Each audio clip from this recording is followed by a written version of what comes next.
Finally নিকোলডিস WWE এর GM এর পদ ছেড়ে সে একজন ফুল টাইমার রেসলার হয়ে গেল। সো গাইস, আজকের স্ম্যাকডাউনটি শেষ হয়ে গেছে। কি হলো আজকের স্ম্যাকডাউনে সমস্ত কিছুই থাকবে আজকের এই ভিডিওতে। আজকের স্ম্যাকডাউনের শুরুতে আমরা নিকোলডিস এবং কি অ্যাডাম পিয়ার্সকে রিং এর মধ্যে দেখতে পাই। তখনই অ্যাডাম পিয়ার্স রিং এর মধ্যে আসতে বলে গুন্থারকে। গুন্থার রিং এ আসার পরে একটি চেয়ারে বসে, অপরদিকে নিকোলডিসও একটি চেয়ারে বসে। আমরা তখনই বুঝতে পারি এটা একটা কন্ট্রাক্ট সাইনিং সেগমেন্ট। এই কন্ট্রাক্ট সাইনিং সেগমেন্টটি মডারেট করছিল কিন্তু অ্যাডাম পিয়ার্স। অ্যাডাম পিয়ার্স নিকোলডিসকে বলে, তুমি যদি এখনই কন্ট্রাক্টটি সাইন করো, তারপর থেকে তুমি আর স্ম্যাকডাউনের জিএম থাকবে না, তুমি সাধারণ একজন রেসলার হয়ে যাবে, আর আমি এই স্ম্যাকডাউনের দায়িত্ব নিব।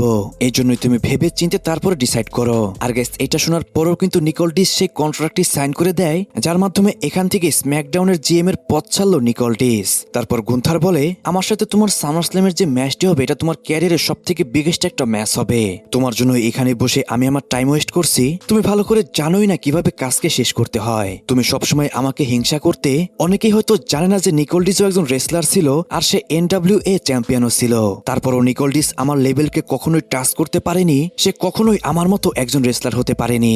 আমি মাল্টিপল টাইম WWE চ্যাম্পিয়ন, আমি একজন মিলিয়নিয়ার, এবং কি আমার যে স্যালারি দেয় WWE, এই বিষয়ে কথা আমি নাই বললাম। আমার সামনে গোলবার্গ, জন সিনাই কিছু করতে পারেনি। নিকোলডিস, তুমি কিভাবে ভাবলে তুমি আমাকে হারাতে পারবে? এর জবাবে নিকোলডিসও বলে, সামারস্ল্যামে আমি তোমাকে হারিয়ে দিব। আমি যদি তোমাকে হারাতে পারি তাহলে তুমি আর ক্যারিয়ার কিলার থাকবে না। এই কথাটি শুনে গুন্থার অ্যাটাক করতে যায় নিকোলডিসকে, কিন্তু আজকে নিকোলডিস রেডি ছিল। নিকোলডিস প্রথমে ভালোই মারছিল গুন্থারকে, তখনই অ্যাডাম পিয়ার্স এসে নিকোলডিসকে আটকায়। আর সেই চান্স নিয়ে গুন্থার নিকোলডিসকে একটি লোবলো হিট করে দেয়। তারপরে নিকোলডিসকে গুন্থার একটি পাওয়ারবম হিট করে টেবিলের ওপর। যদি গাইস আমার কথা বলি, তাহলে কিন্তু আমি নিকোলডিস এবং কি গুন্থারের ম্যাচটি দেখার জন্য অনেক বেশি এক্সাইটেড। অনেকেই এবারে সামারস্ল্যামের বেশ কিছু ম্যাচ নিয়ে বলছে যে এই সমস্ত ম্যাচ না হলেই ভালো হতো, কিন্তু গাইস আমি বলবো সামারস্ল্যামের যে নিকোলডিস এবং কি গুন্থারের মধ্যে ম্যাচটি হবে, এটা WWE রেখে অনেক ভালো কাজ করেছে। এরপর ব্যাকস্টেজে আমরা সেমিজেনকে দেখতে পাই। সেখানে সেমিজেনকে দেখে আমরা বুঝতে পারি যে সেমিজেন টাইটেল হারার জন্য অনেক বেশি আবেগে পড়ে গেছে।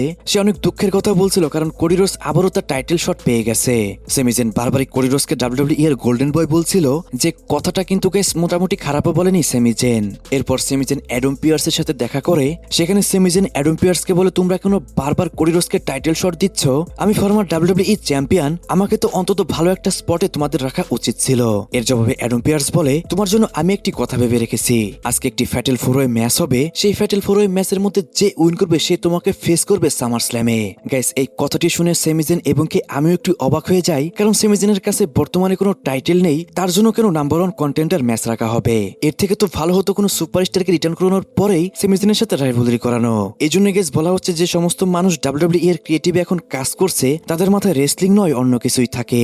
তারপর লেডি লি ভার্সেস ব্রি বেলার মধ্যে একটি 1-on-1 ম্যাচ শুরু হয়ে যায়, যেখানে রোল আপ পিন করে ব্রি বেলা এই ম্যাচের মধ্যে উইন করে। কিন্তু তখনই সেখানে ফ্যাটেল ইনফ্লুয়েন্সরা পেজ এবং কি ব্রি বেলাকে অ্যাটাক করে দেয়। ফ্যাটেল ইনফ্লুয়েন্সরা ব্রি বেলা এবং কি পেজকে প্রায় ডিস্ট্রয় করে দিচ্ছিল। তখনই সেখানে রিটার্ন করে নিকি বেলা এসে সেখান থেকে ফ্যাটেল ইনফ্লুয়েন্সদের ভাগিয়ে দেয়। আর নিকি বেলা সামারস্ল্যামে একটি 6 ওমেন ট্যাগ টিম ম্যাচও কনফার্ম করে দেয়। গাইস, এরই মাধ্যমে আমরা আরেকটি সামারস্ল্যামে ম্যাচ কনফার্ম হতে দেখতে পেলাম। তারপর জেসি জেন ভার্সেস চেলসি গ্রিনের মধ্যে একটি 1-on-1 ম্যাচ শুরু হয়ে যায়। গাইস, এই ম্যাচটা ছিল কিন্তু নাম্বার 1 কন্টেন্ডার ম্যাচ, রিয়া রিপ্লির যে টাইটেলটি ব্যাকেট হয়েছে সেই টাইটেলের জন্য, যেখানে চেলসি গ্রিন এই ম্যাচটার মধ্যে উইন করে আর সে চলে গেল সামারস্ল্যামে। তারপর WWE এর golden boy Cody Rhodes ring এ আসে। কোডি রোডস রিং এ এসে সেখানে সিএম পাঙ্ককে আসতে বলে, আর তখনই সেখানে চলে আসে সিএম পাঙ্ক।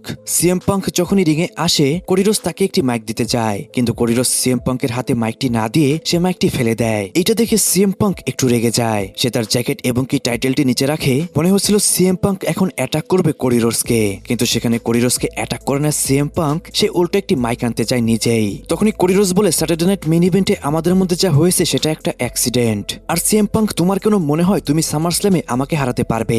আমি সত্যি কথা যদি বলতে চাই, আমি তোমাকে লাইক করি না। তুমি যে WWE আনডিসপিউটেড চ্যাম্পিয়ন, এটা আমি পছন্দ করছি না। 2011 সালে তুমি ওইখানে বসে পাইপ বাম প্রোমো কাট করেছিলে, তুমি সেখানে এক্সপোজ করেছিলে WWE এর ব্যাকস্টেজকে। তুমি যেটা 2011 সালে করেছো সেটা আমি প্রায় প্রতিদিনই করে থাকি। বর্তমানে আমি পোস্টার পর WWE এর স্ম্যাকডাউন রতে বর্তমানে যে সমস্ত রোস্টার রয়েছে, বলতে গেলে রেসলিং ইন্ডাস্ট্রির বেস্ট রোস্টারের মধ্যে একটি। কিন্তু এই দুইটি রোস্টারের মধ্যে যে সমস্ত সুপারস্টার রয়েছে, তাদের যে কাউকে আমি হারাতে পারি এবং কি তাদেরকে আমি ডিস্ট্রয় করতে পারি। এই জন্য ট্রিপল এস এবং কি নিকোলডিসকে থ্যাংক ইউ। সিএম পাঙ্ক বলে, আমি সিএম পাঙ্ক, তুমি আমাকে পছন্দ করো না। আমি যে টাইটেল উইন করেছি এটা তুমি পছন্দ করছো না। অনেকেই এটাকে বলবে হিংসা, কিন্তু আমি এটাকে বলবো দুইজন ভাইয়ের মধ্যে যুদ্ধ। তুমি আমাকে সম্মান করো, কিন্তু তুমি তুমি যে আমাকে লাইক করো না এটা আমি বিশ্বাস করি না, তুমি এটা মিথ্যা কথা বলছো। তোমার এই সমস্ত কথা বলা উচিত তোমার শত্রুদেরকে, তোমার শত্রু র্যান্ডি অর্টন, তোমার শত্রু কেভিন ওয়েন্স, তোমার শত্রু জন সিনা। তুমি তাদেরকে যদি এই কথা বলো তাহলে ঠিক আছে, কিন্তু আমি তোমার শত্রু নই। তারপরও সামারস্ল্যামে আমি তোমাকে কষ্ট দিব, কারণ সেখানে তোমাকে আমি হারিয়ে দিব।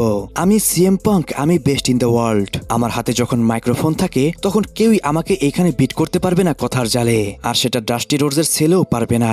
এই কথা বলে যখন সিএম পাঙ্ক সেখান থেকে চলে যাচ্ছিল তখনই কোডি রোডস তাকে বলে, তুমি কি বললে ডাস্টি রোডসের ছেলেও পারবে না? ডাস্টি রোডসের ছেলে বর্তমানে এখন 4 টাইম WWE চ্যাম্পিয়ন, আর সেই তোমাকে সামারস্ল্যামে ডিস্ট্রয় করে দিবে। গাইস, এখানে অনেকের মনে প্রশ্ন আসতে পারে যে ডাস্টি রোডসটা আবার কে? ডাস্টি রোডস হলো কোডি রোডসের বাবা, যে কিনা একজন প্রফেশনাল রেসলার ছিল এক সময়। তারপর শার্লেট ফ্লেয়ার ভার্সেস নায়া জ্যাক্সের মধ্যে একটি 1-on-1 ম্যাচ শুরু হয়ে যায়। এই ম্যাচটা ছিল কিন্তু রিয়া রিপ্লির ব্যাকেট হওয়া টাইটেলের জন্যই, কিন্তু ম্যাচটা যখনই বেশ কিছুক্ষণ চলে তখনই সেখানে জেট কার্গিল এবং কি তার টিম চলে আসে। তারা এসে শার্লেট ফ্লেয়ারকে বারবারই অ্যাটাক করতে চাচ্ছিল।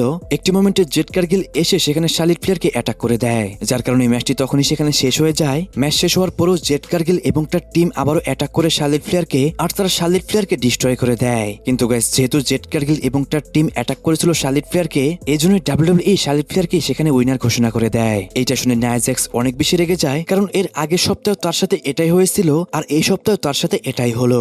তারপর আজকের মেইন ইভেন্টে Finn Balor versus Damian Priest versus Trick William versus Royce কিজের মধ্যে একটি ফ্যাটেল 4-এ নাম্বার 1 কন্টেন্ডার ম্যাচ হয়। শুনতে গাইস অনেকটা ফানি হলেও এটা সত্যি কথা, এটা ছিল সেমিজিনের সাথে ফাইট করার জন্য নাম্বার 1 কন্টেন্ডার ম্যাচ। ম্যাচের মধ্যে আমরা মাল্টিপল ইন্টারফিয়ারেন্স দেখতে পাই, যেখানে ব্লাড লাইনকেও আমরা দেখতে পাই এবং কি এমএফটিকেও আমরা দেখতে পাই, কিন্তু লাস্টে ফিন বেলার এই ম্যাচটার মধ্যে উইন করে যায় আর ফিন বেলার চলে গেল সামারস্ল্যামে ফিন বেলার ভার্সেস সেমিজিনের মধ্যে ম্যাচ আমরা দেখতে পারবো। গাইস, এটাই ছিল আজকের স্ম্যাকডাউন। আজকের স্ম্যাকডাউনটি আপনার কাছে কেমন লেগেছে এটা কিন্তু অবশ্যই কমেন্টে জানিয়ে দিবেন। আর গাইস, যারা ভিডিও এই পর্যন্ত দেখছেন তারা অবশ্যই কিন্তু ভিডিওতে একটা লাইক করতে ভুলবেন না, কারণ ভিডিওটি যখনই আপনি লাইক করবেন তখনই ভিডিওটি আরো একজনের কাছে যাবে। সো গাইস, আজকের ভিডিও এই পর্যন্তই। রেসলিং সম্পর্কিত সমস্ত নিউজ এবং কি আপডেট জানতে চ্যানেলটিকে সাবস্ক্রাইব করবেন এবং কি পেজটিকে ফলো করতে ভুলবেন না।